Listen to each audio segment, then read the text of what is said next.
Welcome to Marketecture, where you can get smart fast with in-depth interviews of leading technology vendors. I'm Jeremy Kagan, and I'm here with Anastasia Lang, who is the founder and CEO of CreativeX. How are you doing, Anastasia? I am doing great. Finally back into the swing of things after a tough re-entry into the new year. What does your product do, and how does it work exactly?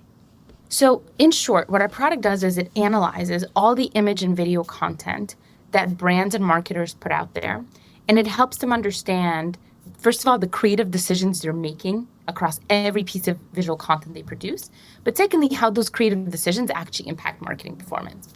So if you think about the way we've historically made creative decisions and we've measured our content output, it's typically been based on sampling, analyzing small sets of data, and then making very large inferences from them. And that worked when we made, 100 to 1,000 pieces of content a year.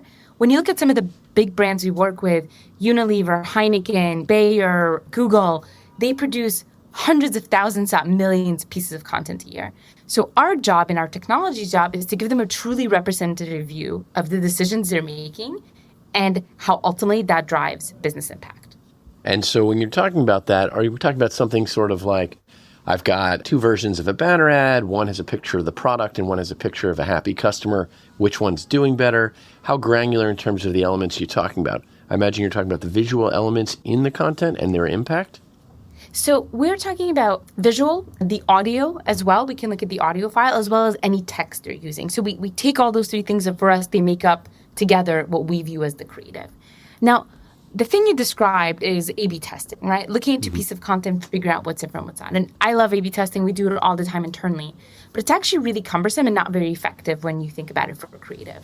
So what we think about is, what are the things that we can analyze across all your content at scale and determine macro decisions that you're making? So for example, let's say you wanted to understand what percentage of the people you cast in your advertising are diverse and tell an inclusive story about your brand. Right now, answering that question about technology would be virtually impossible, right? You can look at to figure out what percentage of your content is consistent with your brand guidelines, your brand values, things like that. The product that got us to market is a product called Creative Quality. So this literally looks at every bit of content you've created and tells you whether or not those videos and images are in line with the best practices for the platforms that they're running on. So for example, creative landscape has gotten a lot more complicated over the last few years, mostly because you've had the rise of TikTok, Instagram, Facebook, Snapchat, YouTube, all of these platforms which are unique in their own ways. And then as we've ramped up our content production, not only have we had to scale it, but we've also had to add a meaningful layer of customization. And in that, it's a lot of work to remember, what do I need to do to make a piece of content successful on a TikTok versus a YouTube?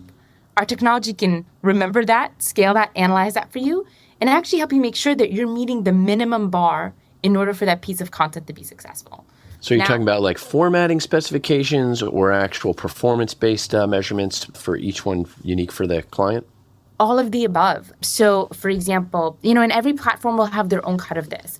Facebook calls it their brilliant basics. YouTube calls it their ABCDs. I think of them as creative first principles, the very basic set of things you need to do to make content successful there. They include things like making sure you brand in the first couple of seconds. We're used to branding at the end because that's what TV taught us. But actually, the average view length of a video on a digital platform tends to be between second 1 and second 5. It can include featuring the product a certain way or making sure that the product is a certain percentage of your visual real estate, right? Again, if you think about TV, which is a 15-inch screen, now most things we're watching on something that's a 5-inch screen. It can include things like the use of audio. For example, YouTube will tell you, use the audio, it's an amplifier. But Instagram says, don't use the audio. Most people watch your content with the sound off. And all of these lead to very different creative executions, right? So how do you enable marketers to scale their great creative ideas and maximize the impact of those ideas across the various platforms where they're trying to engage and converse with their customers? Thanks for listening. To hear the complete interview, subscribe at marketecture.tv.